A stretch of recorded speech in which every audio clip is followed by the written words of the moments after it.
Bollywood cafe आज explain कर रहा है एक Spanish movie the red thread. ये मूवी 2016 में रिलीज हुई थी और अभी ये मूवी नेटफ्लिक्स पे अवेलेबल है। इस मूवी में एक एयर होस्टेस और एक आदमी को बार बार डेस्टिनी मिलाती है और उनके नहीं चाहते हुए भी डेस्टिनी उनके साथ क्या खेल खेलती है देखेंगे हम इस मूवी में। मूवी की शुरुआत में साउथ अमेरिका की कंट्री अर्जेंटीना के एक शहर बोनोस एरिस के एयरपोर्ट पर एक एयर होस्टेस चेक इन के लिए रिसेप्शन की तरफ बढ़ रही है। चेक इन के बाद में ये एयर होस्टेस एक काउंटर पे जाके गाना सुनने लग जाती हैं। तभी वो देखती हैं कि उसके पास में एक और आदमी आके सॉन्ग सुनने लगता है। एयर होस्टेस प्रॉपर्ली सॉन्ग को प्ले नहीं कर पा रही थी तो ये आदमी इस एयर होस्टेस की सॉन्ग सिलेक्शन में हेल्प कर देता है और इसके बाद में ये दोनों एक दूसरे को स्माइल पास करते हैं। इन लोगों को नहीं पता कि इनकी बिना बात किए हुए ये छोटी सी मीटिंग इनकी जिंदगी को कैसे पूरी तरह से बदल के रख देगा। द रेड थ्रेड जो इस मूवी का नाम है और एक चाइनीज प्रोवर्ब है जो ये कहती है कि irrespective of your place and time, आप कहीं पर भी पैदा हो या फिर कहीं पर भी रहे, किस्मत की डोर आपको अगर मिलाने में लग जाए तो फिर उसको कोई भी नहीं रोक सकता। इस डोर को या तो आप छोटा कर सकते हो या फिर इसको लंबा कर सकते हो, आप इसको कभी भी तोड़ नहीं सकते। डेस्टिनी अगर आपको मिलाने पे उतारू हो जाए तो दुनिया की कोई भी ताकत आपको मिलने से नहीं रोक सकती। और इसी प्रोवर्ब को प्रूव करता मूवी का अगला सीन है जिसमें ये आदमी जिसका नाम मैनुअल होता है तो वहाँ पर वो एयर होस्टेस जिसका नाम एब्रिल होता है वो एक माइनर बॉय को अपने साथ में लाती हैं और मैनुअल को कहती हैं कि ये सीट इसकी है, लेकिन वो लड़का कहता है कि मैं विंडो सीट प्रेफर करता हूँ। एब्रियल मैनुअल को बताती हैं कि ये लड़का अपने पेरेंट के बिना जर्नी कर रहा है और इसकी जिम्मेदारी मेरे ऊपर है, इसलिए तुम इसका ध्यान रखना और इसको किसी भी चीज की जरूरत पड़े तो मुझे बुला देना। एब्रियल की फ्रेंड एब्रिल को बताती हैं कि हमारी एक को एयर होस्टेस को कल ड्रिंक करने की वजह से सस्पेंड कर दिया गया है। तो एब्रिल कहती है कि मुझे हेडेक की टेबलेट दो और ये सब बकवास मत करो। एब्रिल की फ्रेंड उसको हेडेक की टेबलेट दे देती है। फ्लाइट को टेक ऑफ हुए काफी टाइम हो चुका होता है और अब मैनुअल एब्रिल के अकेले होने का वेट करता है और जब उसकी को एयर होस्टेस पैसेंजर्स को सर्व करने के लिए जाती हैं तो वो एब्रिल के पास चला जाता है। तो एब्रिल पूछती हैं कि क्या तुम्हें नींद नहीं आ रही है क्या? तो मैनुअल कहता है कि मुझे फ्लाइट की जर्नी से बहुत डर लगता है। तो एब्रिल पूछती हैं कि तुम आज ट्रेवल क्यों कर रहे हो, बिजनेस के लिए या प्लेजर के लिए? तो एब्रिल कहता है कि मेरे लिए बिजनेस और प्लेजर दोनों एक जैसी चीज है, क्योंकि मैं इनोलॉजिस्ट हूँ जो वाइन बनाने में एक्सपर्ट हूँ और मेरे वाइन बनाने का बिजनेस है। इस बात पे एब्रिल थोड़ी मुस्कुरा देती है और वो देखती है कि उसके पास में ही उसकी को एयर होस्टेस अपने किसी फ्रेंड के साथ रोमांटिक हो रही थी, जिसको देखकर ये दोनों एक दूसरे के सामने स्माइल पास करते हैं। ये दोनों मिलके कुछ देर और बातें करते हैं, तभी फ्लाइट में एक जर्क आता है। तो मैनुअल पूछता है कि क्या ये नॉर्मल है? तो एब्रिल कहती है कि ये बिल्कुल नॉर्मल है, फ्लाइट में ऐसा होता रहता है। तो मैनुअल एब्रिल को इशारे में कहता है कि क्या हम दोनों किस करे तो वो भी नॉर्मल होगा क्या? तभी वो एयर होस्टेस जो अंदर अपने फ्रेंड के साथ रोमांटिक हो रही थी वो बाहर आ जाती है। तो फिर मैनुअल वहाँ से चला जाता है और एब्रिल भी अपनी जगह पे बैठ जाती है। थोड़ी देर बाद में मैनुअल फिर देखता है कि वो दूसरी एयर होस्टेस पैसेंजर्स को सर्व करने के लिए चली गई हैं, तो वो फिर से एब्रिल के पास जाता है। तो एब्रिल कहती है कि यहाँ पे बार बार मत आओ, कोई तुम्हें देख लेगा और मुझे काम भी करना है। तो मैनुअल उसको पूछता है कि तुम्हारी बॉडी पे ये टैटूज कैसे हैं? तो एब्रिल अपनी बॉडी पे बने हुए टैटूज मैनुअल को दिखाती है। एक टैटू को दिखाते हुए वो कहती है कि ये मेरे एक्स बॉयफ्रेंड की निशानी है।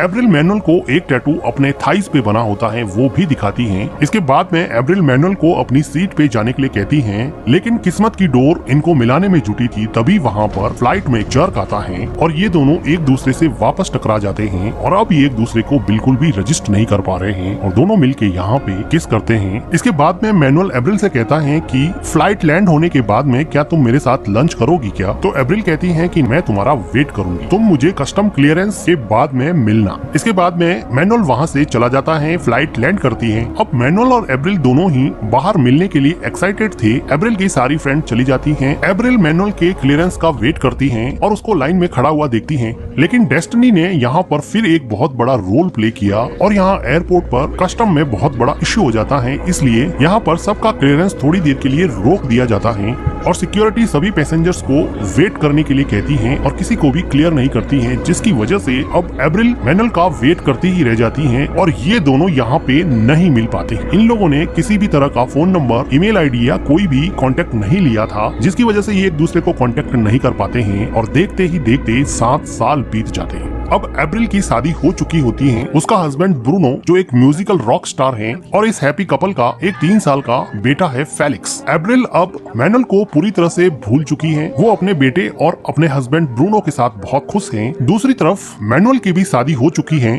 उसकी वाइफ लॉरा एक फेमस प्रोफेशनल फोटोग्राफर है और इस हैप्पी कपल की भी एक डॉटर है। मैनुअल की वाइफ लॉरा मैनुअल को हद से ज्यादा प्यार करती है। ठीक उसी तरह एप्रिल का हस्बैंड भी एप्रिल को बहुत प्यार करता है और एप्रिल का हस्बैंड ब्रूनो भी एक रॉक स्टार होता है, इसलिए ब्रूनो को भी काफी जर्नी करनी पड़ती थी। इसलिए ब्रूनो और एप्रिल अक्सर अलग अलग फ्लाइट्स में ही घुमा करते थे। आज ये दोनों मिलके फिर अलग अलग फ्लाइट्स ले रहे हैं। एप्रिल और ब्रूनो दोनों एक दूसरे से अलग नहीं होना चाहते हैं, लेकिन इनको काम की वजह से अलग अलग निकलना ही पड़ेगा और वो कोलंबिया के एक शहर कार्टाजीना के लिए निकल जाती हैं। लेकिन किस्मत का धागा एप्रिल को आखिर तो मैनुअल से बांधना चाहता था, तो इधर मैनुअल भी कोलंबिया के इसी शहर में आने के लिए रवाना हो रहा था। कोलंबिया में लैंड होने के बाद में एप्रिल और एप्रिल की फ्रेंड उसके कैप्टन के साथ होटल में अपनी बुकिंग करवा रहे थे। तभी वो देखती है कि उसी होटल में रिसेप्शन पर मैनुअल भी बुकिंग करवाने आया हुआ है और किस्मत की डोर ने इनको फिर एक बार 7 साल बाद में आमने सामने लाके खड़ा कर दिया। एप्रिल मैनुअल से बिना बात किए हुई वहाँ से जाने लगती है, तो मैनुअल उसके पीछे जाके एप्रिल से बात करता है और कहता है कि भूल गई क्या, लेकिन एप्रिल कहती है कि जानती हूँ तुम इनोलॉजिस्ट हो ना, जो वाइन का बिजनेस करते हो, मुझे पूरी तरह से याद है। फिर एप्रिल वहाँ से जाने लगती है, तो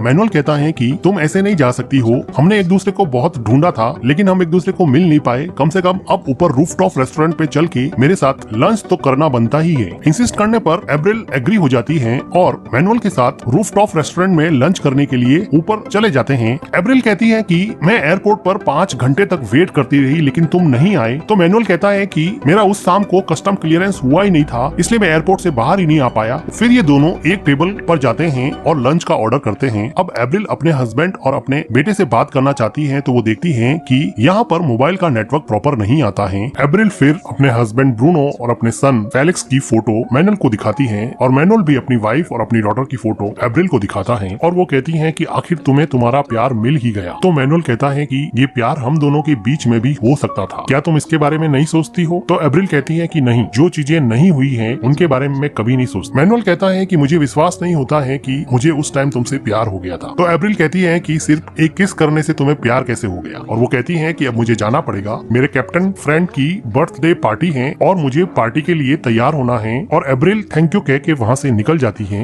एप्रिल अपने होटल रूम में जाके अपने हस्बैंड और अपने बेटे से बात करती है। तभी वहाँ पर उसकी फ्रेंड और उसकी को एयर होस्टेस आ जाती है और वो एप्रिल को मैनुअल के बारे में पूछती हैं। तो एप्रिल उसको बता देती हैं कि अब तो वो शादीशुदा हैं, अब उसका एक बच्चा भी है और एक बहुत ही प्रिटी सी वाइफ भी है। एप्रिल कहती है कि ये सब छोड़ो, कैप्टन की बर्थडे पार्टी का टाइम हो गया है, जल्दी से रेडी हो जाओ, चलते हैं। दूसरी तरफ मैनुअल अपने रूम में बैठा बैठा अपनी वाइफ से लैपटॉप पे बात करता है और थोड़ी देर बाद में बोर होने की वजह से होटल की छत पे आ जाता है, जहाँ से वो देखता है कि एप्रिल अपने कैप्टन फ्रेंड की बर्थडे पार्टी में खूब एंजॉय कर रही है। एप्रिल जब मैनुअल को बाहर खड़ा देखती है तो वो उसको अंदर बुला लेती है और यहाँ पे डीजे कह रहा होता है कि सब अपना अपना पार्टनर चॉइस कर लो, सबको यहाँ पे कपल डांस करना है। तो एप्रिल मैनुअल को हाथ पकड़ के डांस फ्लोर पे ले जाती है और वो उसके साथ डांस करने लगती है।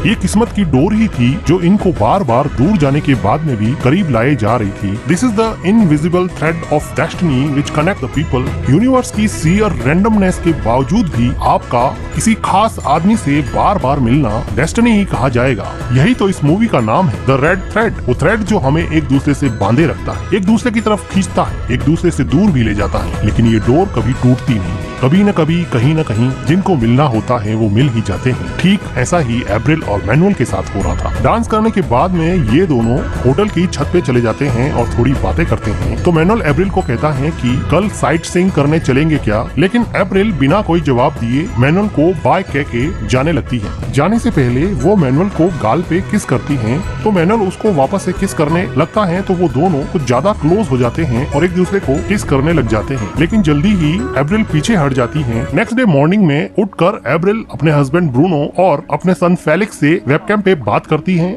लेकिन यहाँ पे नेटवर्क कनेक्टिविटी का थोड़ा इश्यू था, इसलिए अब एप्रिल अपने हस्बैंड से बात नहीं कर पा रही है। तो एप्रिल ने सोचा कि अब होटल में बोर होने और टीवी देखने से तो अच्छा है कि बाहर कहीं घूम के आया जाए, और वो कंफर्टेबल क्लोथ्स में अपने रूम से बाहर निकल जाती हैं। वो अपनी फ्रेंड को साथ में ले जाना चाहती हैं, लेकिन वो देखती हैं कि उसकी फ्रेंड कैप्टन के साथ रोमांस कर रही है, तो खुशी खुशी वो उन दोनों को अकेला छोड़ के खुद अकेली ही साइट सीइंग के लिए निकल जाती है। जाते समय एब्रिल देखती है कि मैनुअल अपनी वाइन की बोतल को एग्जीक्यूटिव्स को प्रेजेंट करने की कोशिश कर रहा है। मैनुअल एब्रिल के पास आके पूछता है कि क्या मैं तुम्हारी कोई हेल्प कर सकता हूँ क्या? तो एब्रिल कहती है कि मुझे आर्ट फेयर में जाना है, लेकिन मैं मैप रीडिंग में इतनी अच्छी नहीं हूँ, मुझे नहीं पता कैसे जाऊँ। तो मैनुअल कहता है कि तुम मेरे साथ चलो, मैं तुम्हें ले चलता हूँ। तो एब्रिल कहती है कि नहीं, मैं अकेली ही जाऊंगी। तो फिर मैनुअल अकेला ही साइट सीइंग के लिए जाने लगता है, जिसको देख के एब्रिल काफी इम्प्रेस होती है कि उसने किसी भी चीज के लिए उसको फोर्स नहीं किया और अब एब्रिल भी मैनुअल के साथ साइट सीइंग के लिए चली जाती है। ये दोनों मिलके काफी साइट सीइंग करते हैं, एक आर्ट फेयर में जाते हैं जहाँ से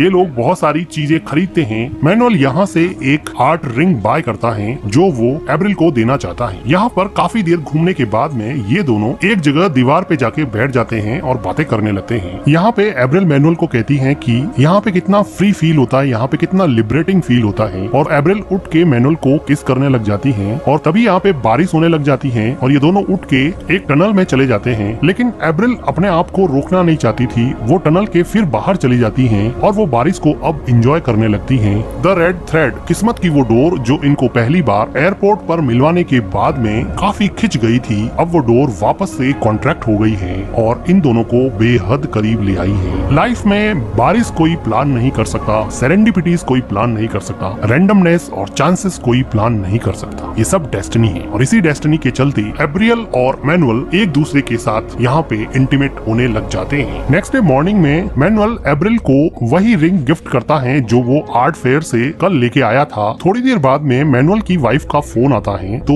एब्रिल बड़े ध्यान से सुनती है। वो सुनती है कि मैनुअल ये कह रहा है कि मैं मीटिंग में बिजी हूँ, मुझे 1-2 दिन और लग जाएंगे, और वो अपनी वाइफ से झूठ बोल रहा होता है, जिसकी वजह से एब्रिल को ऐसा लगा कि वो भी तो ऐसा ही कर रही है और उसको थोड़ा गिल्टी फील होने लगता है। मैनुअल एब्रिल को पूछता है कि क्या हुआ, तुम इतनी अपसेट क्यों हो, मेरी वाइफ का कॉल आंसर किया इसलिए तुम अपसेट हो गया? तो एब्रिल कहती है कि नहीं, मुझे अच्छा नहीं लग रहा कि तुम किसी और के साथ हो। तो मैनुअल कहता है कि वो तो तुम भी हो ना, तुम्हारा भी तो एक हस्बैंड है ना। तो एब्रिल कहती है कि यही तो प्रॉब्लम है, हम दोनों प्यार सच में किसी और से करते हैं और मुझे नहीं पता कि मैं यहाँ पे क्या कर रही हूँ। तो मैनुअल कहता है कि हमारा फ्यूचर है, हमारा चांस है। तो एब्रिल कहती है कि कोई चांस नहीं है, एक ही टाइम में 2 आदमियों को प्यार में नहीं कर सकती और इसमें तुम भी कुछ नहीं कर सकते और मैं भी कुछ नहीं कर सकती। और वो अपसेट होके रोते रोते वहाँ से चली जाती है। रोते हुए एब्रिल अपने घर की तरफ निकल जाती है और मैनुअल भी अपने घर की तरफ उदास मन से चला जाता है। काफी दिन बीत जाते हैं। अब मैनुअल का मन अपने काम में भी नहीं लग रहा होता है। वो बार बार फेसबुक पर एब्रिल की फोटोज देख के अपने आप को तसल्ली देने की कोशिश करता है। थक हार के मैनुअल अब एब्रिल को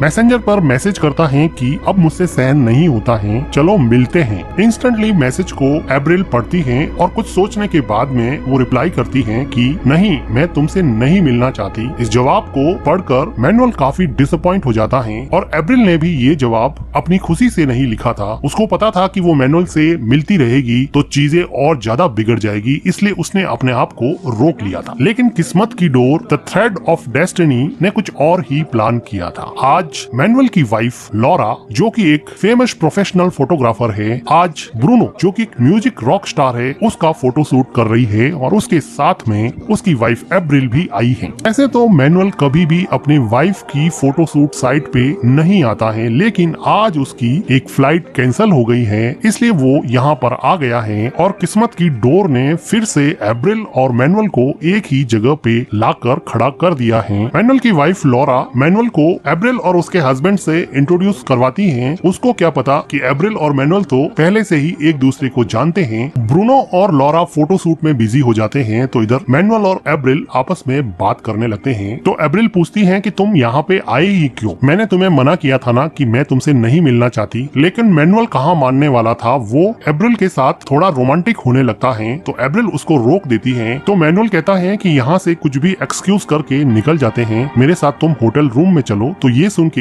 एब्रिल को थोड़ा गुस्सा आता है और वो वहाँ से चली जाती है और मैनुअल वहाँ से अपने होटल रूम में चला जाता है। लेकिन एब्रिल से भी कंट्रोल हो नहीं रहा था तो वो फाइनली मैनुअल के रूम में जाती है और उसके साथ इंटीमेट होती है। तभी वहाँ पे फोन रिंग करने लगता है और जब एब्रिल फोन पिक करती है तो उसको पता चलता है कि उसके फोन पे 20 मिस कॉल आए हुए हैं जो उसने पिक नहीं किए क्योंकि वो मैनुअल के साथ रोमांटिक हो रही थी। आज वो अपने बेटे फेलिक्स को को स्कूल से पिक करने जाने वाली थी, लेकिन बीच में मैनुअल आ गया और वो उसके साथ रोमांटिक होने के चक्कर में अपने बच्चे को स्कूल से पिक करना भूल गई। तो उसकी टीचर ने एब्रिल को बहुत बार कॉल किए और फाइनली उसने फेलिक्स के डैड ब्रूनो को बुला के फेलिक्स को स्कूल से पिक करवाया।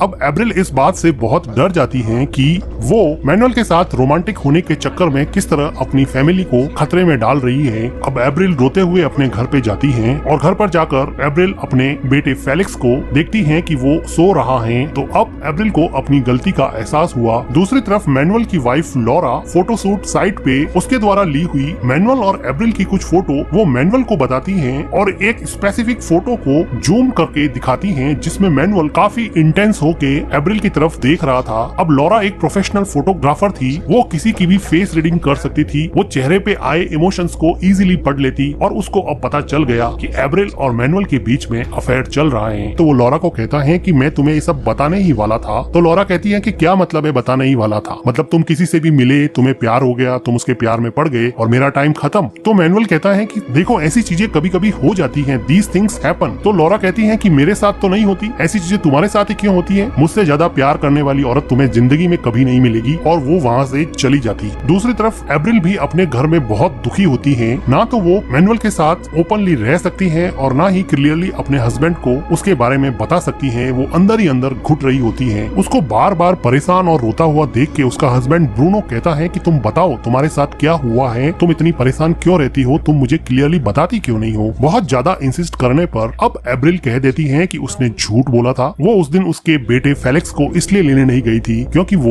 एक आदमी मैनुअल के साथ रोमांटिक हो रही थी और काफी टाइम से उसके साथ रिलेशन में है। ये सुन के ब्रूनो काफी शॉक हो जाता है और वो कहती है कि मैं यहाँ से जा रही हूँ, मैं सब कुछ छोड़ के यहाँ से जा रही हूँ। तो उसका हस्बैंड ब्रूनो कहता है कि तुम्हें जहाँ जाना है तुम जा सकती हो, मैं तुम्हें नहीं रोकूंगा, लेकिन मैं तुम्हें कभी माफ नहीं करूंगा और ना ही फेलिक्स तुम्हें कभी माफ कर पाएगा। इस बात पे एब्रिल बहुत रोती है, लेकिन वो नहीं चाहते हुए भी अब घर को छोड़ के जा रही थी। वो टेक्स्ट करके मैनुअल को एयरपोर्ट पे बुलाती है और भारी मन से अपने हस्बैंड की तरफ देखते हुए टैक्सी में बैठ जाती है और हमेशा हमेशा के लिए मैनुअल के साथ रहने के लिए निकल पड़ती है। लेकिन डेस्टिनी को कुछ और ही मंजूर था। अब मैनुअल एयरपोर्ट पे पहुंच चुका है और भारी मन से रोते हुए एप्रिल भी एयरपोर्ट पर पहुंच गई है। एप्रिल कार में बैठी बैठी मैनुअल को देख के बहुत रोती है। उसको समझ में नहीं आ रहा कि वो क्या करे। वो अपने हस्बैंड और बेटे को छोड़ के आई है और मैनुअल के साथ नई जिंदगी शुरू करना चाहती है। ये वही सपना है जो उसने कई सालों पहले अपने हस्बैंड के साथ भी देखा था। अब वो एक नई खुशी की तलाश में अपनी सारी दुनिया छोड़ के निकल पड़ी है। भारी मन से हिम्मत बटोर कर एप्रिल मैनुअल को मैसेज करती है कि मैं आज तुमसे नहीं मिल सकती। एप्रिल मैनुअल को मैसेज पढ़ते हुए कार के अंदर से ही देखती है। वो डिसअपॉइंट होके अपना फोन अपनी कोट की जेब में रख देता है। एप्रिल ड्राइवर को बोलती है कि चलो यहाँ से, और वो फिर से अपने घर की तरफ चली जाती है क्योंकि डेस्टिनी की डोर तो उसके हस्बैंड के साथ भी जुड़ी थी, उसके बच्चे के साथ भी जुड़ी थी, जो अब फिर से कॉन्ट्रैक्ट हो रही है और उसकी फैमिली को वापस पास लाने का काम कर रही है। रैंडम इमोशनल आउटबर्स्ट ने एक ऐसा इरेशनल डिसीजन एब्रियल को लेने पे मजबूर कर दिया और वो एक झटके में वापस अपने घर की तरफ मुड़ गई है। क्या वो मैनुअल से कभी मिलेगी, किसे पता। डेस्टिनी, किस्मत किसे कब कहां कैसे मिला दे कोई नहीं कह सकता। इसी के साथ ये मूवी एंड हो जाती है। मूवी का एक्सप्लेनेशन अगर आपको अच्छा लगा हो तो वीडियो को लाइक कीजिएगा, हमारे चैनल को सब्सक्राइब कीजिएगा एंड थैंक यू।